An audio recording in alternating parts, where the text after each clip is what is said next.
Stop.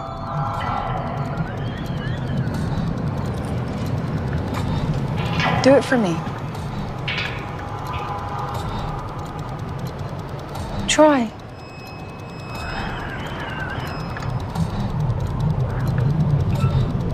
Stop time for me.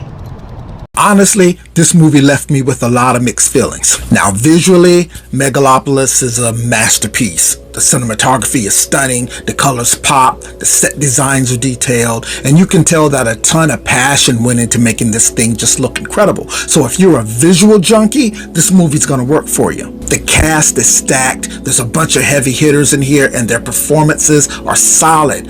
But honestly, despite all of that, I just felt lost. You've got these amazing actors, but the script just really doesn't give them the material to shine. They just all seem swallowed up by how grand the movie is. Now, I was really surprised to see Grace Vanderhall in this. She was the grand prize winner at AGT when she was like 12, and I really did enjoy her music, and I love seeing when she pops up and stuff. Story takes place in New Rome, which is obviously a reimagining of New York, and it revolves around Cesar. He's this genius artist and architect that has dreams of building a utopia by using this super element that he has. Then you've got Mayor Cicero that just doesn't want any of this shit to happen at all. So he gives him all the pushback he can within his power, and he shows us everything that we love to hate about politics. That is, until his daughter ends up booing up with Cesar and just making shit a hell of a lot worse for him. He's picking up a large popular constituency.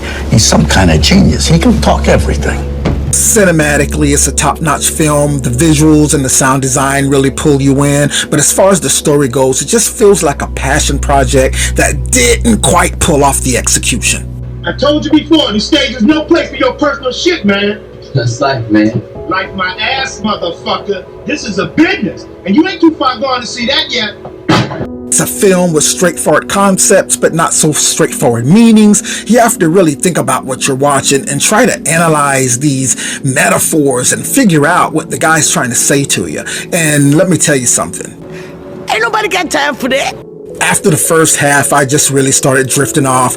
The movie is like a fever dream that's filled with all of these grand concepts, but just nothing that could really just keep me engaged with it. Overall, fam, even though I'm a lover of smart sci-fi and high fantasy, I was not a lover of this movie. If you're after a gripping narrative that's going to hold your attention, you might find yourself feeling a little bit lost like I was. It's one of those films that's more about the experience than the story, because it just seems just way too big to tell. Coming in at 2 hours and 15 minutes, Megalopolis is playing right now only in theaters, and I personally can't suggest putting it on your watch list. But if you're curious, go ahead and check this thing out. It's always good to form your own opinions about movies. Just be ready for a visual journey that might leave you pondering a lot more than it's going to leave you satisfied. So have you seen Megalopolis? Let me know what your thoughts are over in those comments. Did it pull you in, or did you feel a disconnect like I did? Share those thoughts over in that comment section, fam, because I would love to hear your opinion.